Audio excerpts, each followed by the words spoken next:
সে নবী মুহাম্মদুর রাসূলুল্লাহ সাল্লাল্লাহু আলাইহি ওয়াসাল্লাম এই নবীর উপরে জুলুম করেছে, অত্যাচার করেছে, যাতে করে ক্ষমতার চেয়ার যেন না যায়। একটু আওয়াজ করে বলেন তো, এদের ক্ষমতা আছে না গেছে? বলেন বলেন।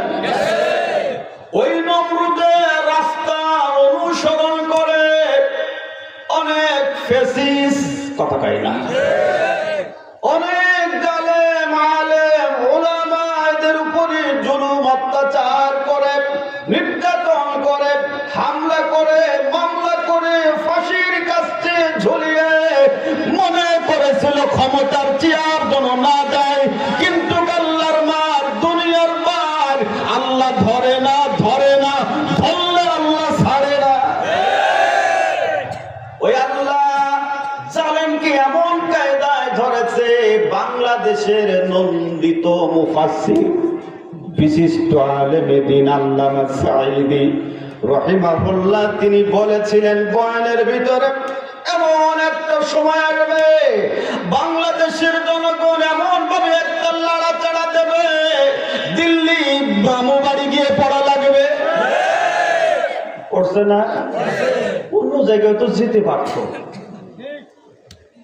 যাবে তো দিল্লি গেছে। কথা বলেন। রাসূল বলছে কোন জালেম টিকে থাকতে পারবে না। শর্ত হলো কোরআন সত্য করে ধরতে হবে, রাসূলের সুন্নাহ হাদিস সত্য করে ধরতে হবে। আমরা কি ধরেছি? আল্লাহ, ছোট্ট সময় আমরা দেখেছি অনেকের ঘর থেকে কোরআন তিলাওয়াতের আওয়াজ আসতো। এখন কি আসে? আসে না।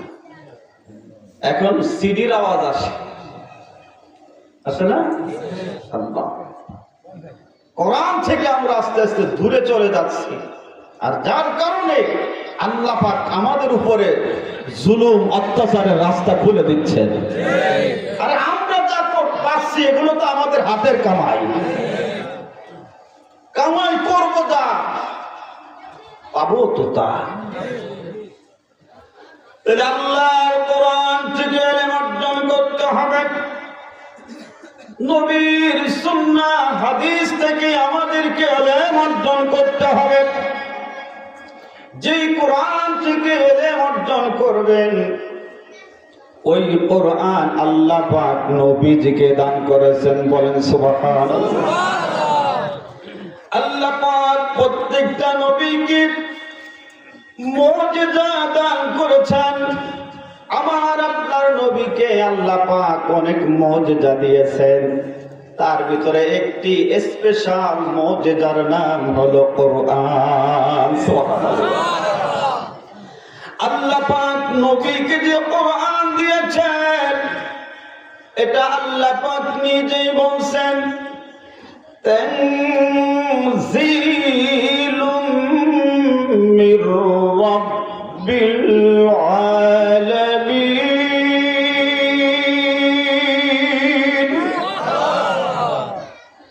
সৃষ্টিকুলের মালিক আল্লাহ পাকের পক্ষ থেকে তার রাসূলের উপরে এই কোরআন নাজিল করা হয়েছে, অবতীর্ণ করা হয়েছে। যে কোরআন নবীর উপরে নাজিল করা হলো, সেই কোরআনের ব্যাপারে আল্লাহ পাক নবীকে ইঙ্গিত করে বললেন। আল্লাহ পাক বললেন, ওয়ালাউ তাকাওয়ালা আলাইনা বা'দাল আকাবিল।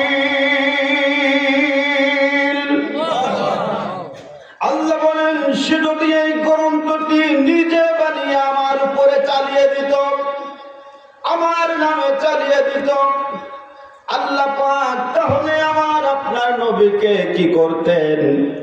আল্লাহ পাক সেই কথাটা কোরআনের ভিতরে বললেন। আল্লাহ পাক বললেন, লা আখাযনা মিনহু বিল ইয়ামিন। আল্লাহ বলেন, আমি তার ডান হাত ধরে ফেলতাম। এই কথা বলে আল্লাহ পাক ক্ষান্ত হননি, আল্লাহ পাক আরো বললেন সুম্মা লাকাতা'না মিনহুল ওয়াতিন। আল্লাহু আকবার।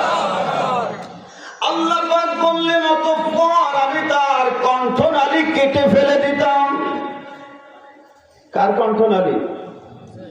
কথা বলে নবীজির ব্যাপারে আল্লাহ বলছেন আমি তার কণ্ঠনালী কেটে ফেলে দিতাম।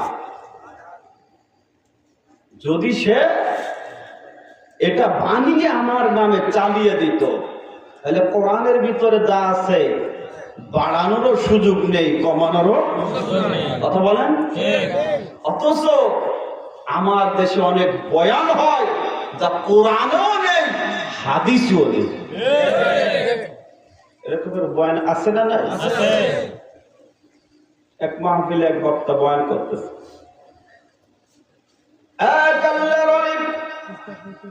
খেয়াল করে শুনেন, কথা বলবেন। একটি মাদ্রাসার ছাত্র ডাক দিলেন, ডাক দিয়ে বললেন তুমি পড়ো তিব্বত ইয়াদা আবি লাহাবি ওয়া তিব। ছাত্র বলতেছে তাব্বাত ইয়াদা আবি লাহাবি ওয়া তাব। তাহলে আল্লাহর ওলি বলে তিব্বত, ছাত্র বলে জোরে বলেন। আবার আল্লাহর ওলি আবার একই কথা বলে, ছাত্র গ্রহণ করে না, কারণ কোরআনে দেখেছি তাব্বাত, কেন বলবো তিব্বত। এক পর্যায়ে আল্লাহর ওলি বলল তুমি কোরআন আমার সামনে খোলো। কোরআন খোলা হলো, আল্লাহর ওলির তাওয়াজ্জুতে তিব্বত হয়ে গেল। সুবহানাল্লাহ, সুবহানাল্লাহ। পরের দিন ফজরের নামাজ পড়ে যেই মাদ্রাসায় বয়ান হলো, আমি ওই মাদ্রাসার হুজুরকে ফোন দিলাম। ফোন দিয়ে বললাম আপনার সেই প্রধান অতিথি যিনি উনি কি আছে? বলে আছে। আমি বললাম আমার ফোনটা তিনার কাছে ধরাইয়া দেন। ফোনটা দেওয়ার পরে সালাম দিলাম, জিজ্ঞাসা করলাম ভাইজান ভালো আছেন? উনি তো জানেন না আমি মাহফিলে ছিলাম। বলে জি বাবা ভালো আছি। আমি বললাম ভাইজান কালকে রাতে আপনি এই বিষয়ে বয়ান করলেন, এটা কোন কিতাবে আছে? কিতাবের নামটা আমাকে একটু জানাই দেন। এখন শুধু উ আ উ কথা কয়। কিছু সময় পরে বলতেছে হুজুর কিতাবের নামটা আমার মনে আসতেছে না, তবে আমি আপনাকে পরে ফোনে জানাবো। 2 বছর আগের কথা বললাম, এখনো ফোন আসে নাই। আমরা শ্রোতারা সুর শুনলে হুশ থাকে না, কোন জায়গা নাউজুবিল্লাহ বলবে, কোন জায়গা সুবহানাল্লাহ বলবে আন্দাজ করতে পারে না। জোরে বলেন আছে না নাই? এই জন্য বাজান কথা বলতে হবে, আল্লাহর কোরআন দিয়ে কথা বলতে হবে। আল্লাহ পাক নবীজিকে বললেন ফাযাক্কির বিল কোরআন। নবী আপনি যখন কথা বলবেন কোরআন দিয়ে কথা বলবেন, কারণ কোরআনের মাধ্যমে হিদায়াত দান করবেন যিনি। জোরে বলেন তিনি কে? আল্লাহ রাব্বুল আলামিন বলেন হুদাল লিন্নাস, গোটা মানব মণ্ডলীর জন্য হিদায়াতের বাণী হলো ফুরকান, হিদায়াতের বাণী হলো হুদা। জোরে বলেন সুবহানাল্লাহ। কোন নবীর কাছে হিদায়াত ছিল না, কোন সাহাবীর কাছে হিদায়াত ছিল না, কোন আলেমের কাছে হিদায়াত নাই। হিদায়াত কার কাছে? আল্লাহর কাছে।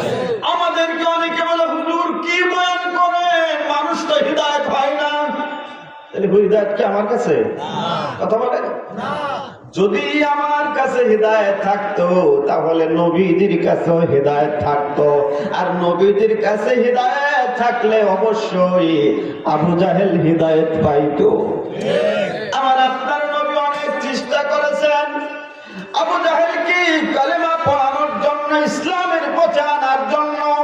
শেষ পর্যন্ত আবু জাহেল আপনার কলেমা গ্রহণ করে নাই, ইসলামের পথে আসে নাই। আল্লাহ পাক নবীকে জানায় দিলেন, নবী হিদায়াতের মালিক আমি যাকে হিদায়াত দান করব সে হিদায়াত পাবে, আমি যাকে হিদায়াত দান করব না আপনার মতো নবী বয়ান করার পরেও হিদায়াত নসিব হবে না। এই জন্য আমার আপনার নবীর জবানে কোরআন শুনেছিল আবু বকর, কোরআন শুনেছিল আবু জাহেল। আবু বকর কোরআন শুনে হিদায়াত গ্রহণ করেছে। আল্লাহ পাক কোরআনের মাধ্যমে জানায় দিলেন যারা হিদায়াত গ্রহণ করবে, ফামান তাবিআ হুদায়া ফালা খাউফুন আলাইহিম ওয়ালা হুম ইয়াহজানুন। আল্লাহ পাক জানায় দিলেন যারা হিদায়াত গ্রহণ করবে তাদের কোনো ভয় থাকবে না, তাদের কোনো চিন্তা থাকবে না।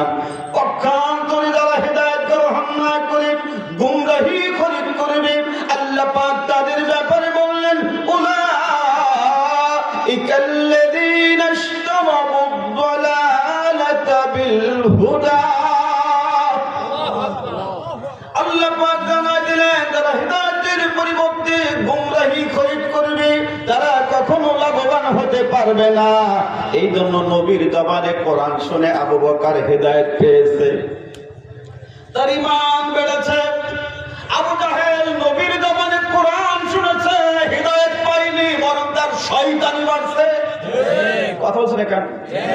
এরকমের আবু জাহেল মার্কা কিছু মানুষ আমাদের সমাজে আছে না নাই? কোরআন হাদিস দিয়ে বয়ান করার পরেও বলে এই হুজুরির ভাব বেশি ভালো না। কথা আছে না? আছে না নাই?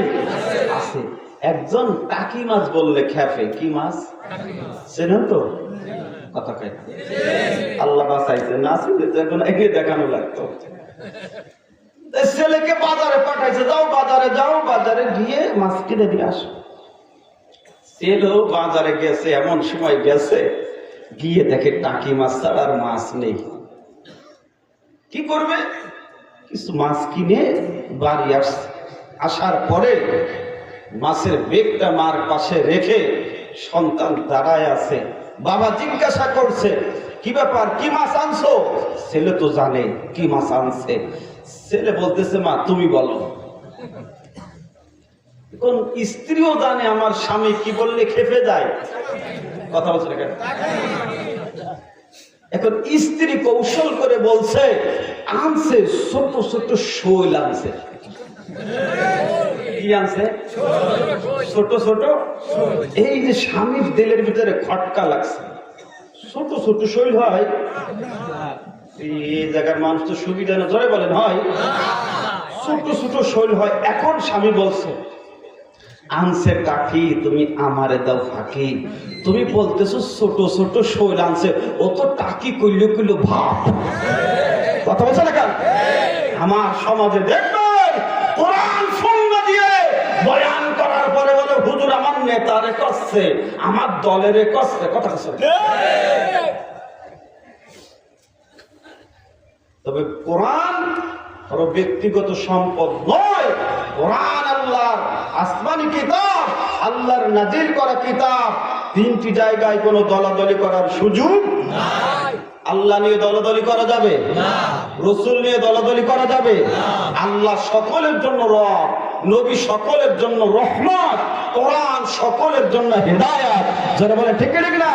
এজন্য কোরআনের ব্যাপারে এক, রাসূলের ব্যাপারে এক, আল্লাহর ব্যাপারে এক থাকতে হবে। ঠিক না? মানে মুসলমান ভাইয়েরা আমার, আসেন সেই আল্লাহর নাজিল করা কিতাব থেকে সূরা আলে ইমরানের 104 নম্বর আয়াত পাঠ করেছি। সেই আয়াতের উপরে কিছু কথা বলবো। যদি দলের উপরে পড়ে শুনবেন তো? হ্যাঁ, এই ক্ষেত্রে আওয়াজ করছে 5 জন, বাকি সব চুপ মারি আছে। চুপ মারি আছে কেন? শিকার গিয়ে আবার কোন বিপদে পড়বো আল্লাহই জানে। এই জন্য 5 জনে বলছে বলুক, আমরা চুপ থাকি। দল নিনিও নেই, জল নিনিও নেই। আল্লাহ রাব্বুল আলামিন বলছেন, খারাপ লাগে না? রাসূল একটু চলবে? আমার নাম আব্দুর রহমান, আমার ছোট ভাইয়ের নাম হলো আব্দুর রহিম। আজকে আপনাদের বক্তার নাম আব্দুর রহিম। টেনশন করেন না, ওনার পিএস চলে আসছে, এরপর উনিও চলে আসবে। আল্লাহ রাব্বুল আলামিন বলেন, ওয়ালতাকুম মিনকুম উম্মাতুন ইয়াদউনা ইলাল খায়র ওয়া ইয়া'মুরুনা বিল মা'রুফ ওয়া ইয়ানহাউনা 'আনিল মুনকার ওয়া উলাইকা হুমুল মুফলিহুন। আল্লাহ রাব্বুল আলামিন বলেন, তোমাদের মধ্যে এমন একটি দল থাকা উচিত। কি থাকা উচিত? যারা বলেন এই কথা কি আমি বলছি না আল্লাহ বলছেন? কত নম্বর আয়াত? সূরা আলে ইমরান 104 নম্বর আয়াত। আল্লাহ বলছে তোমাদের মধ্যে কি থাকা উচিত? আমাদেরকে জুমার দিনে বয়ান করতে গেলে বলে, হুজুর আপনি এমন ভাবে বয়ান করবেন সবার কাছে ভালো থাকবেন, আপনি কোন দলের কথা বলবেন? আচ্ছা আগে জিজ্ঞাসা করে বলেন তো, দল কয়টা?